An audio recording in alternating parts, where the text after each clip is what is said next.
Sean, this is massive. I mean, this is the whole world is watching, and I think President Zelensky has already arrived in Washington, and we have the leaders of the United Kingdom, of Italy, of the EU, many others flying in, and they'll be there.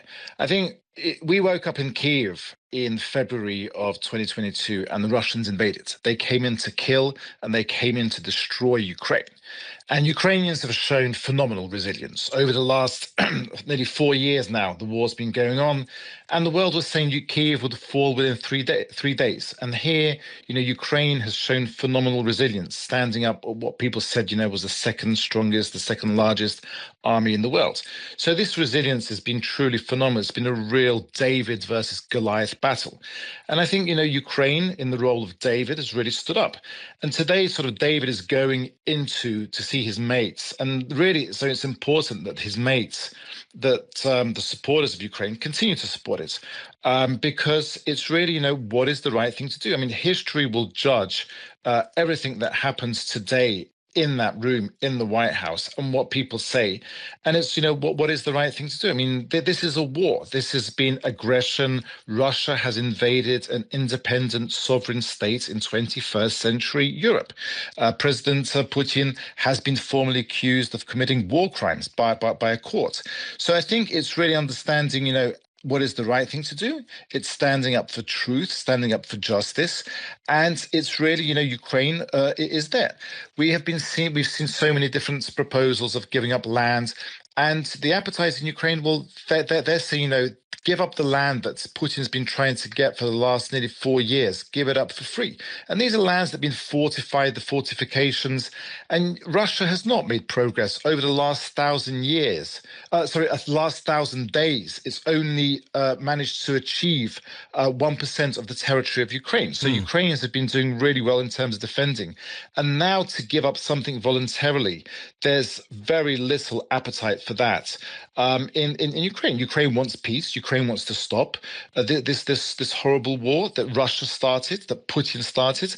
But it's really, if Russia stops fighting, there'll be no more war. But if Ukraine stops fighting, there'll be no more Ukraine. And that's what this is about. This is about the existence of a sovereign, independent state in 21st century Europe today.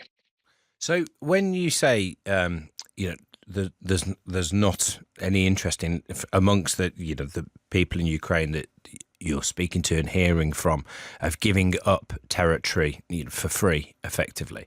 I mean, what is very much seems to be on the table out of the Trump-Putin meeting, at least, and these conversations with European leaders and the president of Ukraine will no doubt take the conversation on in a certain direction as well.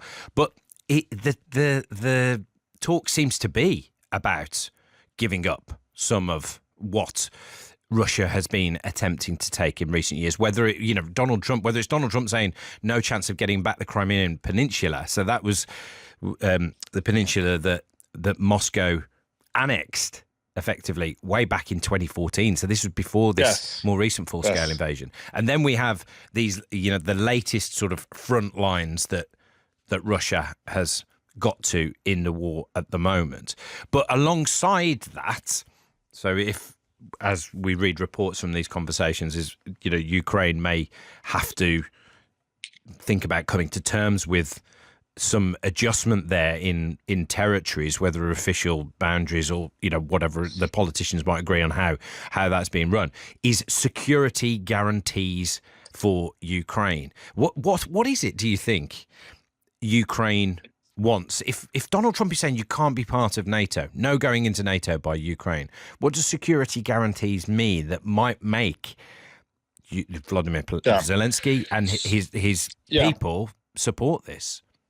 So, Sean, I think that there's a number of things here. So, firstly, I mean, this is being, Ukraine is being bullied by the Russians, and they're saying, give up something that belongs to you. The Russians have stole this land. So I think what Ukraine is saying is clear. We want a ceasefire. We want to stop the killing on the front lines and in the aerostrikes. I mean, in Kiev, we have overnight, we have many since the last 6 months, since President Trump came into office, Russia has increased the number of airstrikes over Ukraine, over Kyiv. I mean, we go to bed every night. We have been going for the last 6 months, and there's been an increased airstrike of ballistic missiles. I mean, I had a ballistic missile flying into our courtyard, and there's been just so much death and destruction around. So I think it's How do really, you work in that environment, Andy? And many of your members, you're president of the American yes, Chamber of Commerce in Ukraine, yes. will So, be well, just for a bit, almost a bit of insight of that daily life of doing business. Across Ukraine, in Kyiv, where you are, clearly different parts of Ukraine going to be very, very different of how often you are experiencing something like that, and you're in certain parts the economy will have ground to a halt, and in other parts, as we've heard from Kyiv on this program, certain parts of it have managed to keep things going over the years. What is well, it like when you have a absolutely. courtyard experiencing that? Well, I mean, Sean, I think none of us have an MBA in running a business during a war. I think what we've learned over the last nearly 4 years is seeing the resilience. The resilience is phenomenal, and people do wake up in the morning and they go to work. The first question I ask every morning is, "My team alive? Is my team safe?" And then seeing, the resilience that how business continues to operate, how it continues to keep the economy running, and then so many of employees are fighting in the armed forces, are defending Ukraine. 46% of our members have had employees that have been killed by Russia. So these are the realities of doing business during a war. But I think in terms of the security guarantees, yes, this should be something similar to a NATO Article 5 guarantee, where one attack against one is an attack against all. I think Ukrainians are a little bit skeptical because we saw something very similar 30 years ago when Ukraine gave up its nuclear arsenal. Ukraine had the third largest nuclear arsenal in the world, and it gave it up voluntarily in return for security assurances from Russia, from the United States, and from the United Kingdom that its territorial integrity and the sovereignty will not be violated. And we've seen that Russia came in, it stole land, it killed people, and it continues to do that today. Mm, So I think it's really focusing on what is the right thing to do. It's really looking for a ceasefire. Ukraine, more than anyone, wants this horrible war to stop, yeah. to Russia to stop the killing.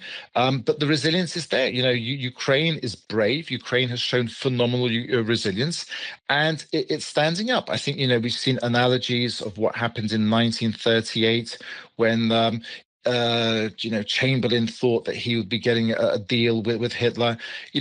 Winston Churchill was being pushed to do a deal with Hitler. Luckily, he said no, never surrender. And I think this is, it's really standing up for the truth and for justice. And And I think that's where we are today. So resilience and the right thing to do.